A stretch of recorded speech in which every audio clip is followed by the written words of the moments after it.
Well,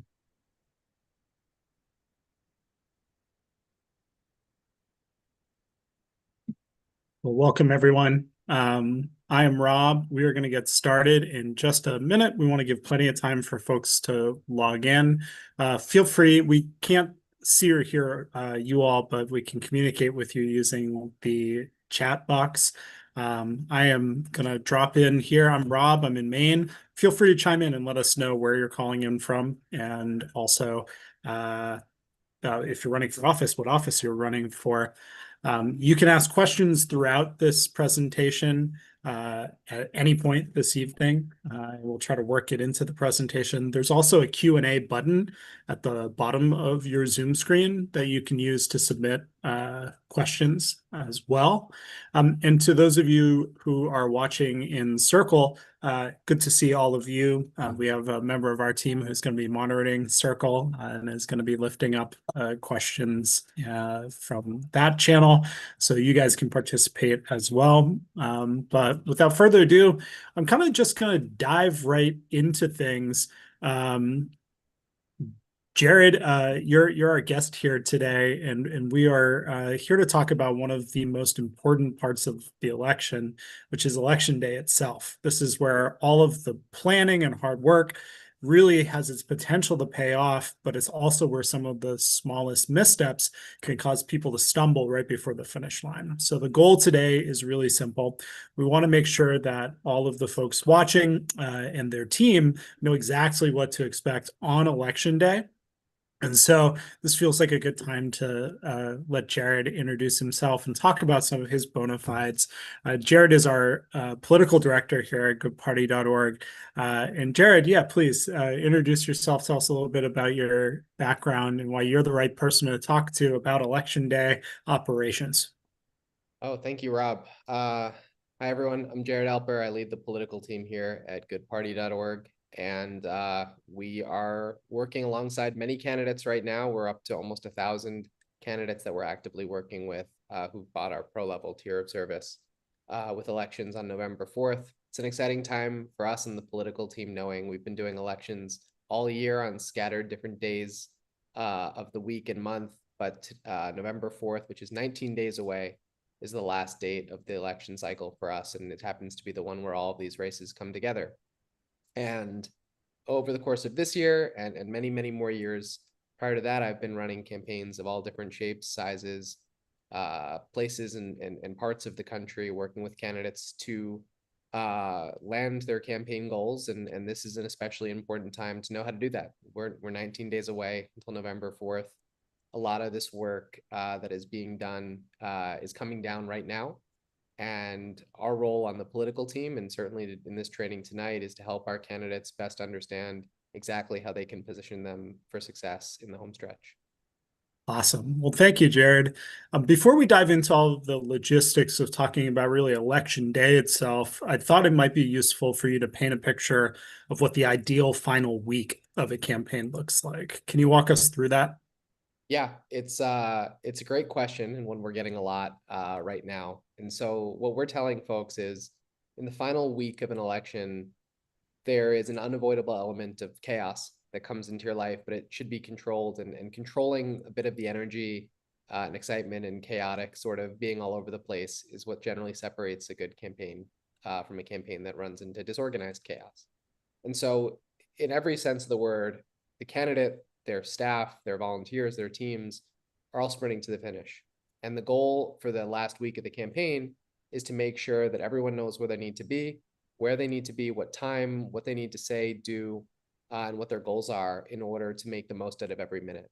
That might look like every volunteer knowing where they need to stand, knowing that every door turf that needs to be knocked is cut, and every voter on the list of supporters, or every voter in the voter file that you think you need to reach in order to win, has received multiple points of contact that lets them know not just why you're the strongest choice as a candidate in the election, but how they can ultimately take this big, important final action, which is to get out and vote.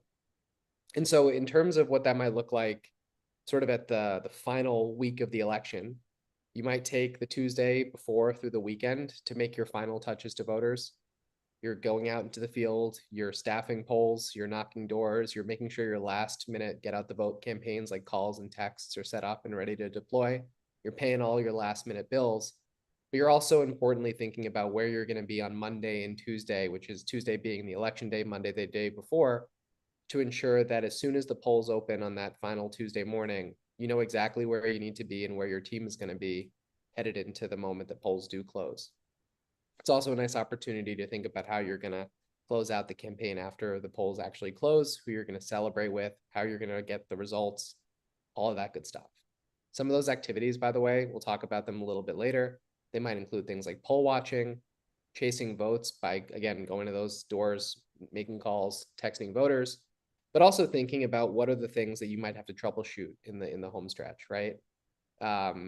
It doesn't require a whole lot of foresight. There's only a couple of things that candidates need to be focused on. And more than anything, it's just how do I contact who I need to contact? Do I know how to reach every single member on my team? Do I know how to make sure that they know exactly where they need to be? And making sure that our plan in the final days are ironclad and really on autopilot to be able to rest easy when the polls open. Excellent. So I'd love to just do a pulse check in the chat, both on Circle and here in Zoom for people. Put this prompt right into Zoom, but feel free to drop a word into the chat that describes how you want your election day to feel. You know, are you feeling it's going to be calm, exciting? Is it organized chaos? What's the vibe headed into election day on the ground for you? And while folks are doing that, Jared, I'd love for you to talk a little bit about what candidates should be doing before election day. What does prep for election day look like? Yeah, we have a checklist. And I think that, again, if you think through election day being the final 48 hours of what happens Monday and Tuesday, what does a candidate need to know and what does a candidate need to do to really hit a home run in the final 48 hours of their campaign? And again, at this point, this is execution mode. There's less time thinking about strategy. You're not necessarily trying to persuade new people in the final 48 hours of your campaign that they should vote for you, and here's why. The time to educate people on an election happening is largely past. The goal is really to inspire people to take the action they need to be taking.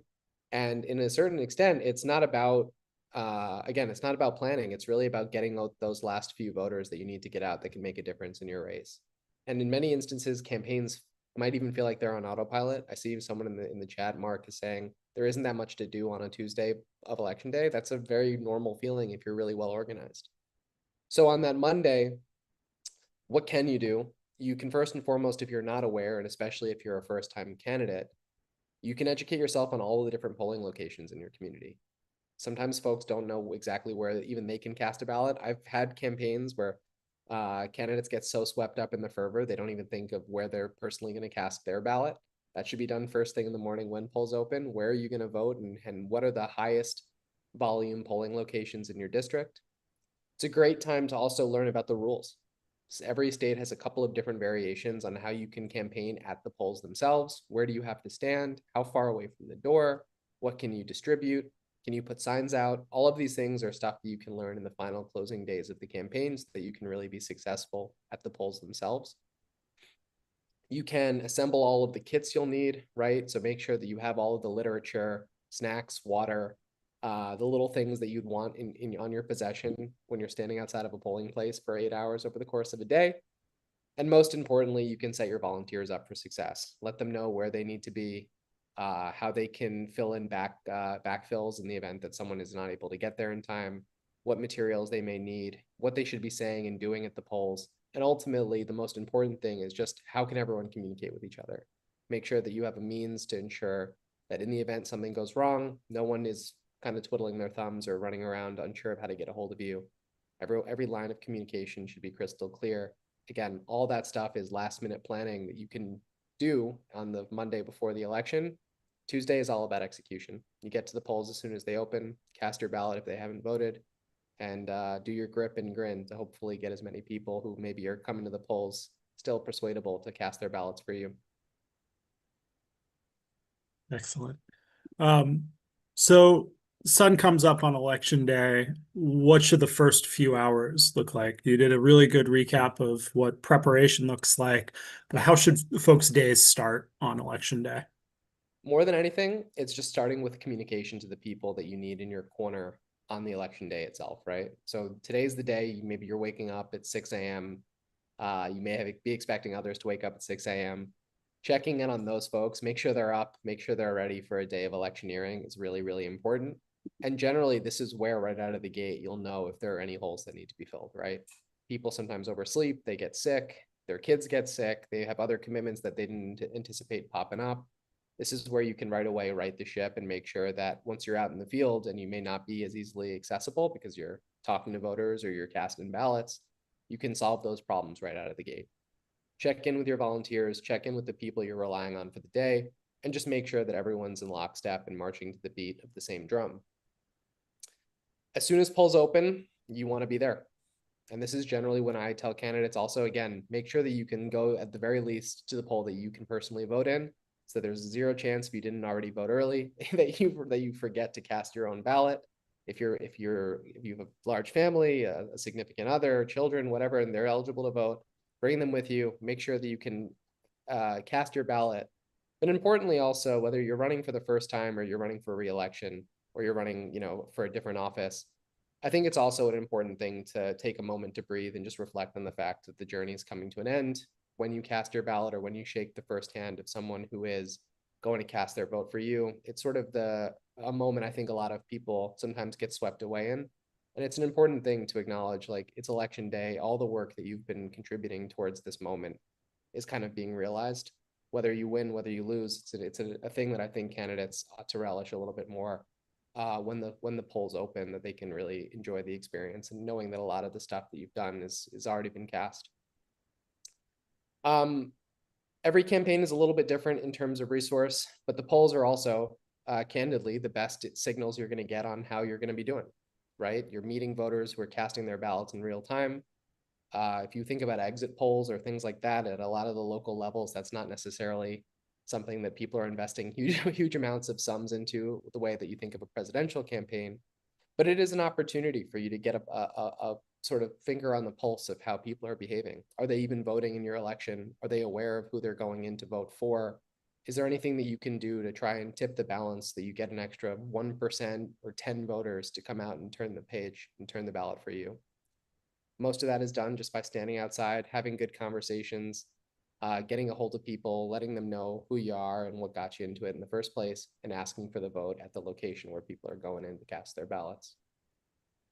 A lot of our candidates I know are running for municipal office, and there are so many races that are decided by just a handful of votes. And while it might seem a little bit silly. The fact of the matter is these last minute interactions that you have on election day, particularly in those municipal races, can be the difference between someone voting for you and someone deciding to vote for the other candidate or the person who they saw more yard signs for. Jared, I know that you've worked on a number of campaigns where the margins of victory were razor thin. Do you have any anecdotes that you can share about incidences where you think that election day operations actually made the difference, especially in those close races? Yeah, I mean, I think the biggest single asset on the day of an election, assuming you've already done all of the sort of programmatic stuff that maybe you've planned on doing over the course of the campaign, is the value and the impact of someone meeting a candidate the day of an election. And what we've seen on many occasions is a candidate who is really prepared. They have their plan, they know exactly which precincts they want to hit on election day to stand outside and sort of make the final argument to voters about why they're the best choice. And they also know where all the other volunteers are, how they're in touch with everybody, they're keeping a pulse on what's going on in the places that they physically can't be. And we've heard many stories about many campaigns where a candidate, comes to us even, and we're not on the ground, but they'll say, this precinct I'm at is really slow. It was supposed to account for 12% of the registered voters in my district or 12% of the expected turnout. And I've only seen like 10 people in the first hour of election day. Should I stay here or should I go to where my volunteers are telling me they're overwhelmed with people voting? The answer would be maybe make a call and pivot. Getting the candidate in high traffic polling locations is hugely important. They're the best spokespeople and salesmen for their own vision. meeting voters at the polls is hugely impactful, especially for folks who maybe weren't planning on casting a ballot in that specific election. For example, if they're going to go out and vote for mayor, maybe they're not thinking about the school board or city council, but that one conversation on their way into the polls makes the difference.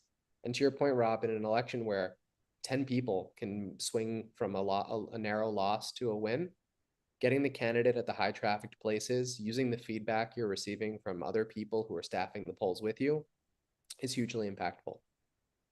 And I think to do that, it's important to have people at those polls. And so this is the moment, if you're a candidate and you've had people come to you at different points of the journey, and they said, how can I be helpful? What do you need from me? I'm ready to do what it is that you've asked. And maybe they haven't followed through, or you haven't had a great ask to make of them personally. Now's the moment. Let them know the best thing you can do to help me turn my campaign into a successful operation is stand with me, or throw on a campaign t-shirt, or plant some signs outside of a polling place, and just help me shake hands and meet people the day of an election. It doesn't have to be for 8 hours. It can be for shifts of 2-3 hours at a time. But think of that as an opportunity to really amplify your message and your opportunity to meet people at the polls. Yeah, I'd love to talk about the not so glamorous side, where things don't go according to plan. I think, as the old adage goes, if you want to hear God laugh, make a plan and write it down. So that tends to be the case on election day. What's your advice for people? I think one of the earliest lessons I got from a campaign manager was that if you're not flexible, this work will break you. So how can folks be flexible and react in the moment when things go wrong? More than anything, it's staying calm. Like, you can do your contingency planning. I think there is value always in having one person who is kind of on call, who isn't at the polls, maybe someone who isn't necessarily interested or able to stand outside all day. They're not as quick on their feet as maybe they used to be. I certainly feel that way at times. Who's able to sort of be the person in the chair at HQ and can be on call to look up information that maybe is helpful if you run into problems. There are certain things that are harder to control, like the weather. People hear all the time that if it only didn't rain on election day, the outcome would have been different. And there's an extent to which the most you can do is pack a couple of umbrellas and try and help people get from their cars to the polling places. But the things that we often hear is, an election clerk comes up to you and says something that is contrary to what you would believe. Having someone at HQ who you can call and just say, hey, we're running into this situation. Can you please look up the standard and help us better understand what it is that we can and can't do is hugely important. Someone who can be on call to be responsible for chasing down volunteers who maybe are running late or not showing up, really, really important. And again, that's where you lean into the organization. It doesn't have to be crazy.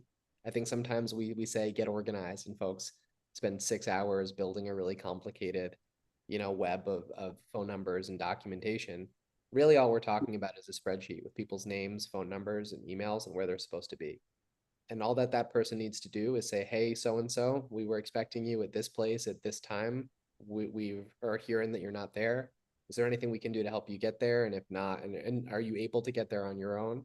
And if not, how can we, fill the back and make sure that we get someone to stand at this high priority location?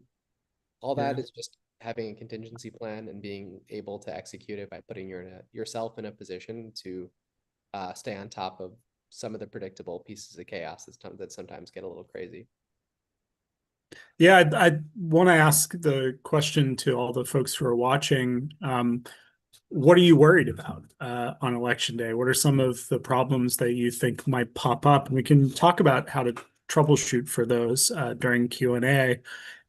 Mark pointed out one of the examples that we've already sort of brought up here, which is bad weather. And I think for me, if there is bad weather, one of the things that it makes even more important is having a solid plan to give people rides to the polls. Because the likelihood, if anyone was thinking about walking or commuting through public transit, that creates just enough friction that people might not end up turning out. So having a strong program that's going to be able to get people to the polls if it does rain and provides rides for them becomes even more important. Jared, any other advice for troubleshooting against bad weather? especially if you know that that bad weather is coming. The good news is the weatherman's gotten better at his job in the last couple of years. So let's say that you see a forecast for bad weather. What are you doing to prepare? I was about to say, living in Miami, it rains every 6 seconds and then stops. So I don't know if it's applicable advice for where I am, but for folks who have more predictable weather patterns, one of the things that I found is that most of the time, people who don't vote because it's rainy are either doing it because they maybe weren't super motivated to begin with, or because they truly are looking out and saying, you know what, like I just can't get outside today. Like it's not for reasons other than it looks dark, it looks crappy out, and they don't really want to risk running into inclement weather. And especially if you know that that might happen, knowing that you're looking maybe at a forecast 7 days out, I often try to really lean into, if you're able, for same day early voting or just mail voting, to lean into inclement weather that might be approaching and let people know via text or call, hey, weather forecast doesn't look great. If you are going to vote, here's how you can do it ahead of schedule where you don't have to leave your house. Or it's really nice on Saturday. Don't risk rain on Tuesday. Get out and vote early in person. And here's where you can do it. And I found that when you can head off bad weather, right, the person who does want to vote but doesn't want to get wet, maybe they will vote early because it's much more preferable to get it out of the way when it's nice out versus risk not voting at all just because they don't want to get a little wet. So that's the only other thing that I can really suggest is get ahead of the forecast. You can make contingency plans to get people to the polls ahead of schedule. The weather is a good motivator to do it.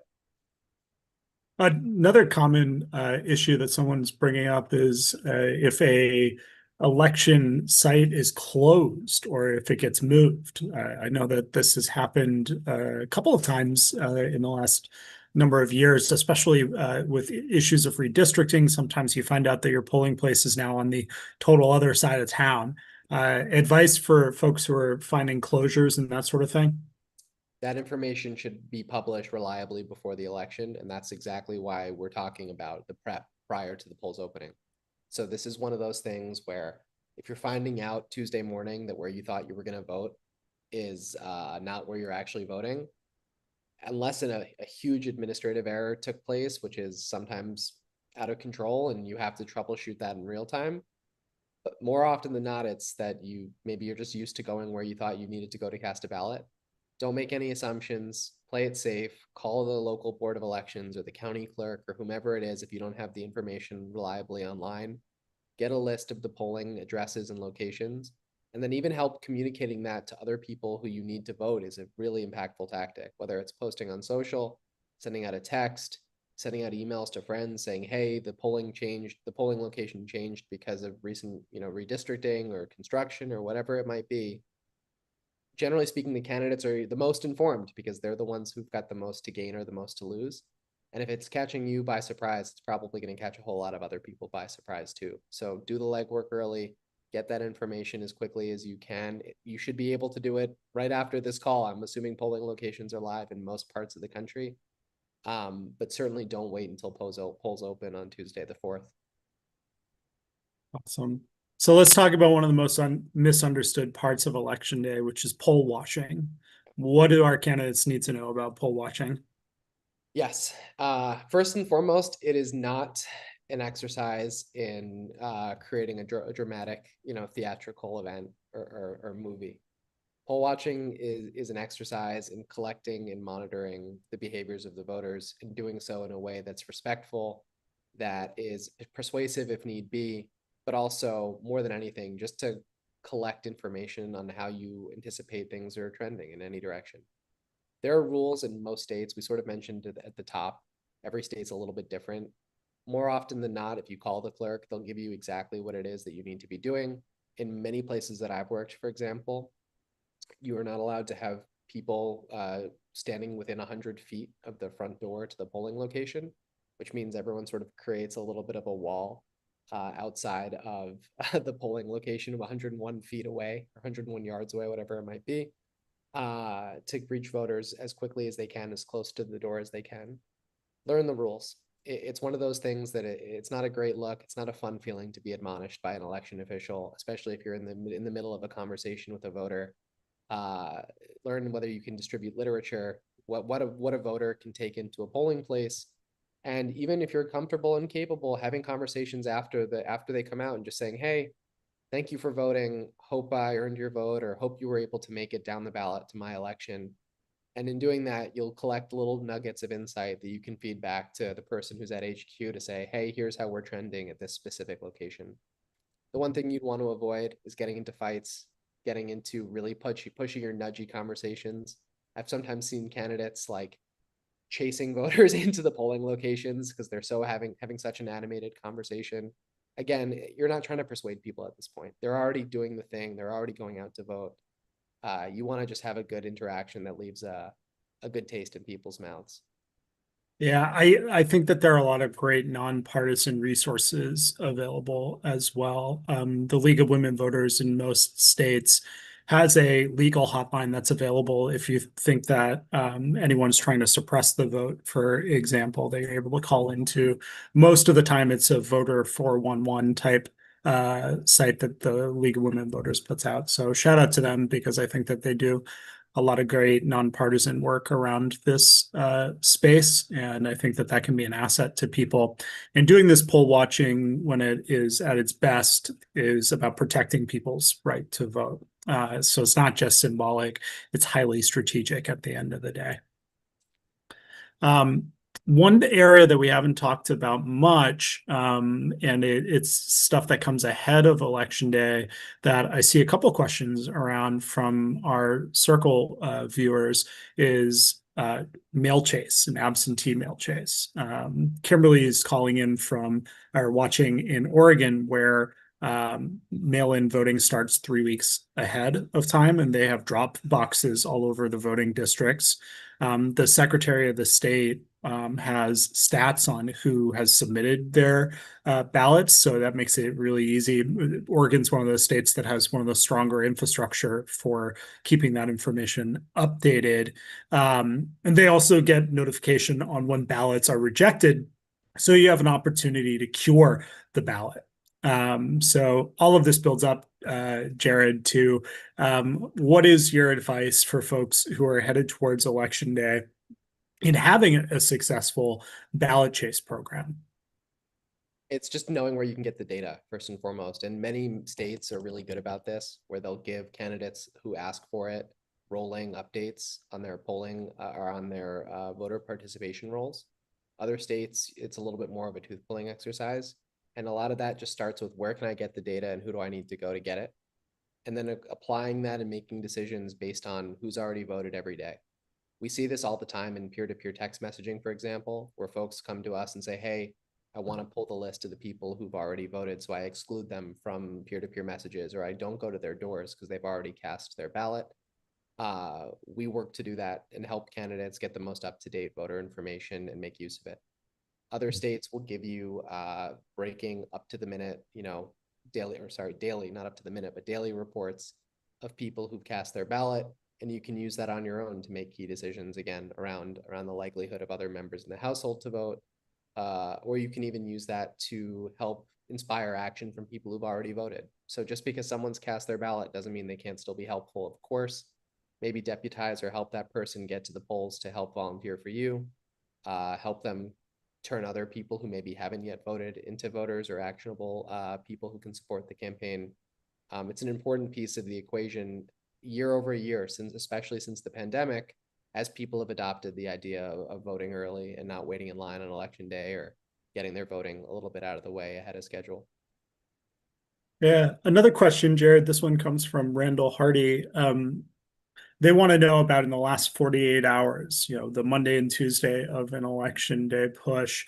Do you have any recommendations for percentage or amount to spend on something like social media advertising? Basically meta ads, I think, are probably the best bang for your buck on this. But how can that digital advertising strategy in the last 48 hours really contribute to get out the vote? I think it's especially an exercise in throwing whatever's left in the budget into a place that you can turn it into a meaningful contact to a voter quickly. For some who have already been doing advertising online, going into Meta, especially if you've already had ads that are running, a really great tactic is you can start an ad over the weekend. And if maybe you have an extra 25 bucks that you weren't expecting, you can just add it to the budget of the campaign that's already running and extend the timeline if you need to. And that ensures that the advertisement runs through the election and reaches more people than you may have otherwise. Sometimes that might result in messages via phones, via peer-to-peer text to send one last push to people who haven't yet voted. I think at the tactical level, the question really is, what can you set up as far in advance of polls opening as you possibly can? The situation you want to avoid is it's noon. Polls have been open for 4 or 5 hours, maybe 3 hours in some of the later states, and you're still thinking about, well, I have 50 bucks left in the bank. How do I spend it? The campaigns who really nail election day, they've already thought through all this stuff. They're making their plans and executing against them at the very latest the Monday before the election. That way they can focus purely that Tuesday on the in-person touches that they can make to voters at the polls if they're able to. Excellent. And then one more question coming in from Circle. And this is sort of a follow-up question from Kimberly in Oregon. Kimberly's worried about rural voters who often have to drive into town to deposit their votes.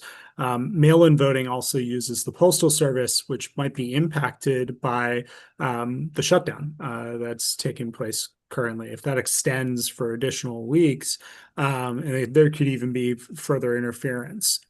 So advice for Kimberly on how to support those rural voters and making sure that their votes are counted.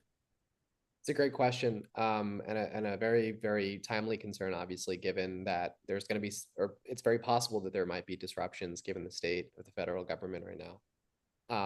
Kimberly, to you and to others who maybe are able to cast ballots early, like right now, that's a great reason to say, hey, listen, there's some uncertainty with the USPS. You don't want to be the person who mails their ballot in on a Tuesday, and there's some delays or uncertainty that prevents that ballot from getting delivered. Typically, most elections, it varies again based on where you live and where you're voting, but most places allow for ballots to come in slowly after the election up until about a week to even sometimes 14 days after polls have closed. But you don't want to play it close because you'll already have unofficial results. So to the extent that you're able to reach, especially folks who live far from a polling place or who might be required to mail their ballots in, get to them early, give them an opportunity to get their ballots in 10, 12, 15 days before election day itself. Offering rides to the polls is another good one, just being able to organize volunteers to pick people up, especially older people. And if you do those two things, maybe again, you'll turn out those extra handful of votes that you might not have gotten because it was just a challenging enough thing for people to get out to the polling places themselves. Yeah, and the piggyback off of the question that came before this, if you are saving anything for digital advertising to help your get out the vote campaign, maybe run those campaigns sooner. Yep. There is nothing worse than number one, having money left over at the end of an election. So the nice thing about digital is it's an easy thing to turn on and scale quickly. And two, there's nothing worse than finding out that someone wanted to vote for you, but for whatever reason couldn't or didn't. So start early on all of your get out the vote stuff, Kimberly. If you have any digital, pump it up earlier than I think would normally be the plan, and just get as big of a jump as possible. Jared, I want to talk about closing out election day now. So you've been out all day, you're watching the polls, you're shaking hands, you're doing all of the campaigning. When polls are closing in roughly an hour, what should candidates and their teams be focused on at that point? And I know a part of this is really you need two different plans, right? What is the plan if you win? And a plan if your opponent gets the best of you. Well, I think first and foremost, at that point, you've got an hour to go until polls close. It really is, if you, especially to your point, Rob, if you've got 25, 50 bucks that you're willing to spend to reach every last voter, there's still time to vote. You hear and see on social media all the time, folks providing instructions to those late breakers, maybe people who work 9 to 5s who were coming home and haven't had a chance to get out after eating dinner. If you're still in line at the polls, even if the polls have closed, you're still eligible to vote. So providing information like that, if it's applicable to your race, is a really good way to just, again, try and wring as much water out of the towel as you possibly can. The other thing to think about is, where do you need people to start observing results as they come in? Again, if you're in a place where you're able to appoint a poll watcher, like a formal poll watcher, to gather the results, who are observing the receipts that come out of the voting machines, that's great. Other places, you may actually have to have someone staff the polls after they close to speak to the organizers once they have the official tabulations for that specific district. In that sense, it's a data gathering operation. Which are the polling places that are reporting? Which are the precincts that have already come in? How do you gather the information to better understand how you performed?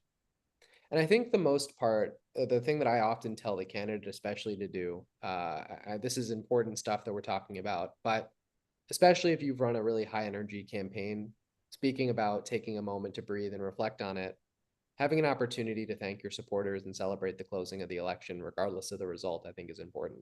It doesn't have to be a big rah-rah party if that's not your sort of groove or speed. What it could be as simple as having people over to your house just to decompress, have a drink or a bite to eat, and wait on results.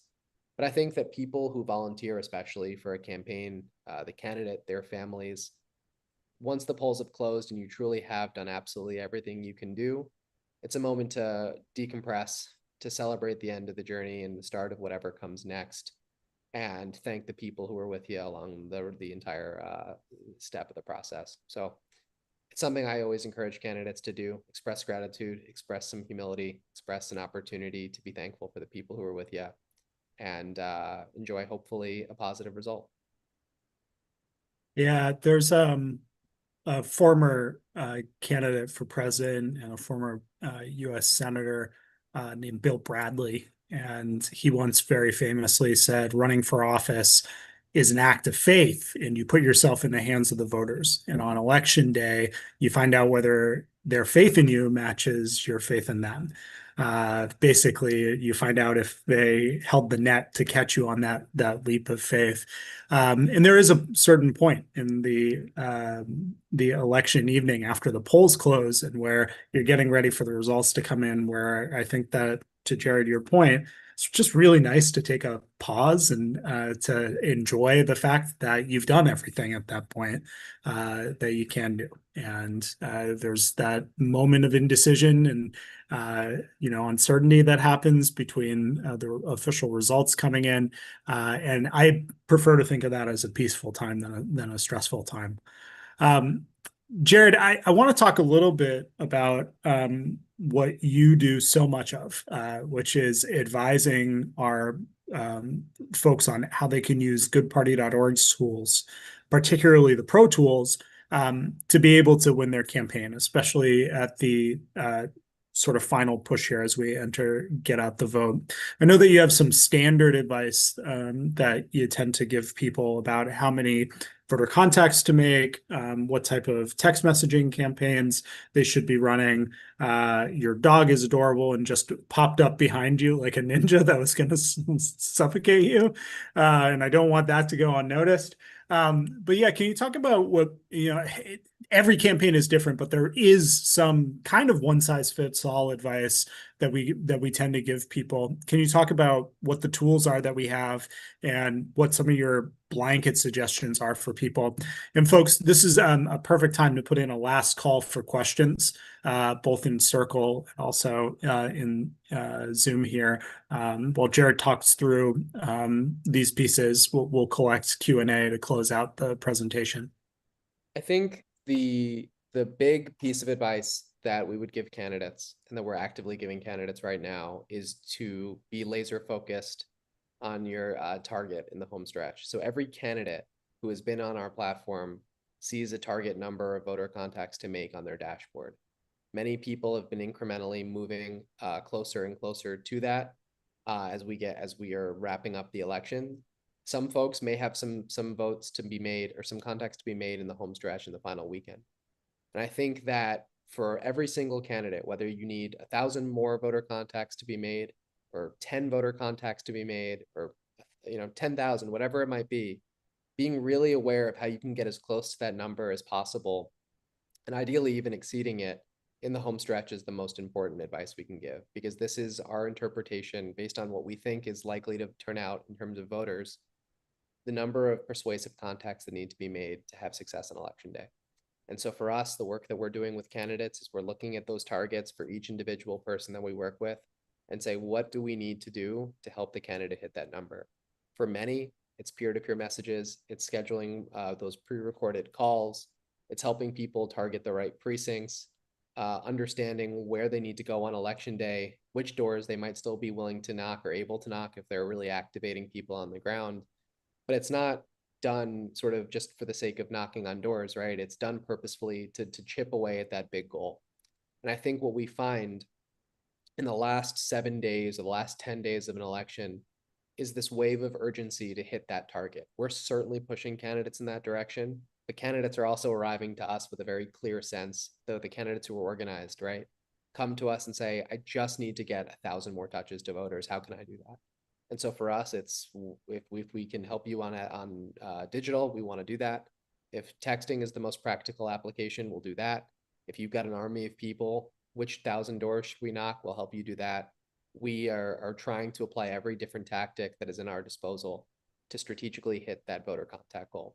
And our finding, our experience, the work we've been doing with candidates this year, everything validates. If you hit your votes needed to win, you're going to be more likely to have success. So that's where we're focused. That's the takeaway I'd urge everyone to leave with on this call, is not just how you nail the last 48 hours of the election, but how you can do the legwork to have as much success on election day as possible. Excellent. On that note, I'd like to invite our call producers to go ahead and put up the survey that we always run on these calls. We are always trying to improve the material that we're bringing to you all. And I'd love to begin to get into the final push of questions and answers. Yeah, Mark asked a great question, which Jared, is, do text messages automatically exclude those who have already voted, the folks who vote early, et cetera? Can you talk a little bit about how we handle that here at goodparty.org? Yeah, so Mark, you and I have spoken quite a bit over the past couple of days, and this is exactly the work that we're doing together. So when I get texts from folks, or when I'm getting conversations and with the other members of our team, we're actively looking to help people reach the most relevant voters that you can. And that isn't to say that someone who's already cast a ballot isn't an important piece of the equation, but we certainly don't want to fire off voter contacts to people who aren't eligible to vote anymore because they already have. And so to the best of our ability, especially if candidates are coming to us and saying, hey, here is where early voting is already opened. Here's the data that I've potentially pulled on my own from the Board of Elections. We're using that along with our own voter file to make really targeted strategic decisions on behalf of the candidate. It's something that we do, especially when candidates are coming to us really armed and prepared with their basic understanding of their elections. The thing I'd urge is, while we love to fancy ourselves experts on all things politics, it's really challenging when you do, 80, 90, 100 campaigns at a time to know all of the specific dates, times, and locations of every polling place in every part of the country. And so we do rely on our candidates to come and help us, sharpen the pencil, saying, hey, early voting was yesterday. We're starting to get some information from the Board of Elections. Let's apply it to our campaign plan. We're happy to take that information and run with it. We're happy to look into our own database and apply it. But this is part of the partnership that we're building with the folks that we're working with, is to make sure that we can get out the vote as effectively as we possibly can. Excellent. A lot of campaigns talk about something called a war room on election day. What is a war room? And what separates it from, or what I guess separates an effective war room from just a chaotic one? It's a great question. Having been a part of both, an effective war room is certainly not a room where people are have war paint on their faces and the floors are littered with pizza boxes. You're looking to build an environment, honestly, more than anything, where you have obviously like a successful wireless connection is like the single most painful point of an experience when you're trying to collect election results or track things as they're coming in, is if the Wi-Fi goes out, especially if you're not at like your standard office.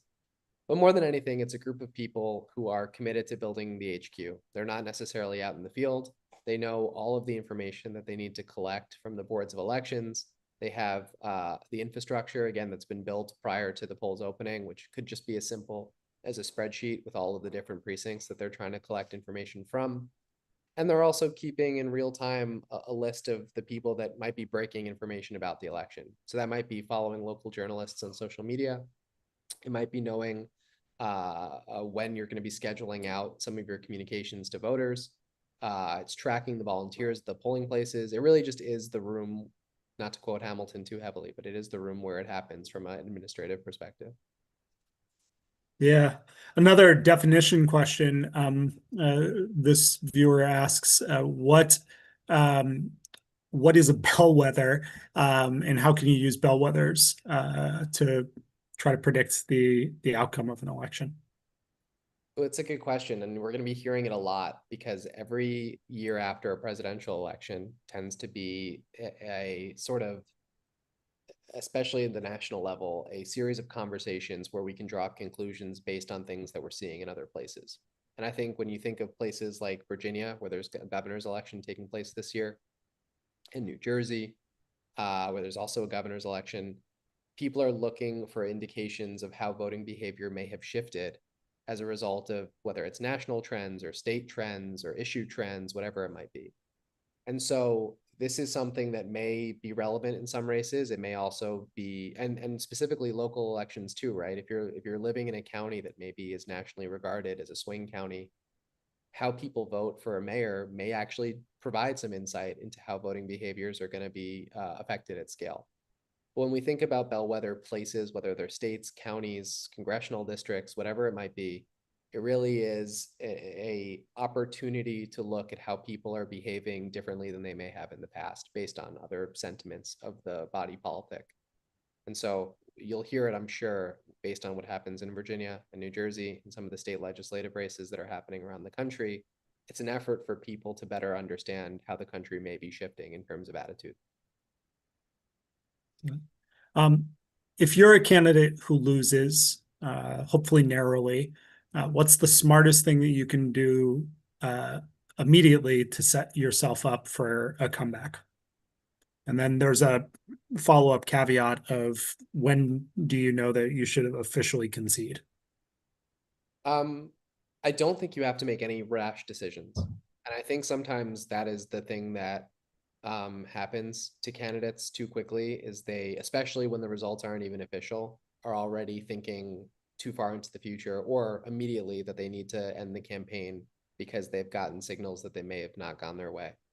So I urge candidates to take a breath, especially if the election is close and hasn't yet been called, especially if precincts are still entirely unreported, which sometimes happens, where 9 out of 10 precincts are called 100%, but one precinct hasn't been called at all.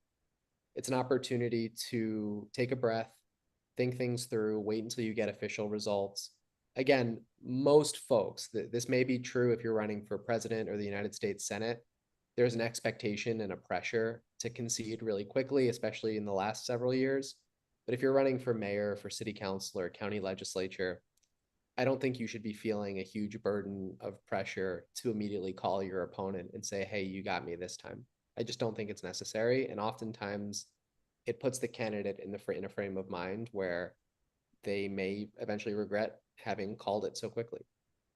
But let's say the results are certified, which again, you may not know for a week to 14 days, and it didn't break your way. And now you're thinking, what do I do next? I would again caution not making any bold decisions right out of the gate, especially because there's often a lot of time between your next potential election. So I would use the month of November, the month of December, Thanksgiving, Christmas are good times for reflection. Use it to reflect on your campaign. What did you learn? What are things you wish you did differently? What are things you were really confident you did well that you would want to do again? Who would you rely on as part of a future effort? What office might you even want to run for?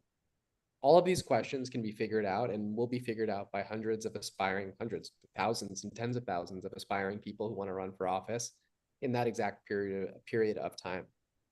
November, December, busiest months of the year for political consultants who are thinking through how do we help learn and understand what happened in races, and then how do we help people who are hot irons in the fire think through and make effective decisions about their own political futures. So I urge candidates to be in that frame of mind, be reflective, be thoughtful, think through your next steps, and then come back in the new year recharged and ready to make some decisions based on what you did well and what you would do differently if you were to run again. Yeah, really great questions there, and timely ones. In about about three weeks, we'll be having another webinar. This will be after the election has come and gone, called Beyond Election Day, Win or Lose, What Comes Next. That'll be the next time that we're all here together on a webinar, and we're going to dive into like the long form version of that question and answer. Jared, I would love to end the call tonight by asking you kind of the opposite, which is, what do you do if you win? What does winning look like? And we can end it there. We wanted to keep this call a little bit shorter, knowing that everyone is in the crunch of get out the vote. So we're going to wrap it up at a tight 60. But before we do, Jared, final thoughts on what do you do to win if you win? A little bit more on the urgent decision-making moments if you've won your election. And I think before you go too deep into running into service, enjoy the moment, reflect on it. We at goodparty.org have a strict policy, at least that we try our best to adhere to, that other than sending congratulatory messages, we won't bother you about what's coming next until you've at least had the weekend to enjoy the time with your family and your friends and the people who contributed to your campaign on the ground. But we do have a lot to talk about. We and every candidate on this call are a part of a really broad and important mission that only starts with a campaign ending successfully. And we have a lot of product and a lot of things that we're trying to build to help people transition from being an effective candidate to an effective public servant. That starts with better understanding what you do next during this period of transition, better understanding your community. I'm sorry if anyone can hear my dog enjoying a squeaky toy in the background. And really leaning into the idea of being an effective public servant. And so if you're one of the candidates who has success on Tuesday, November 4th, I very much expect that you'll be hearing from us no later than November 10th to talk through the next steps and the journey that we're excited to be a part of with you. Excellent. Well, thank you, everyone. Thank you to those of you watching in Circle, those of you here on the webinar with us. We look forward to seeing how your elections all turn out. Good luck over the next couple of weeks. Take care of yourselves. We have regular office hours where you can talk with us directly in our community in Circle. Ask our producers to drop a link to our Circle community in the chat here. That's where you can get follow-up access to all of us in that community, as well as earn some free perks like text messages, robocalls, that all of which I think are, as Jared highlighted, really useful in these final weeks of the campaign. So look forward to seeing you all in Circle in the community, and thank you for taking an hour out of your busy schedules to talk with us about what Election Day can look like.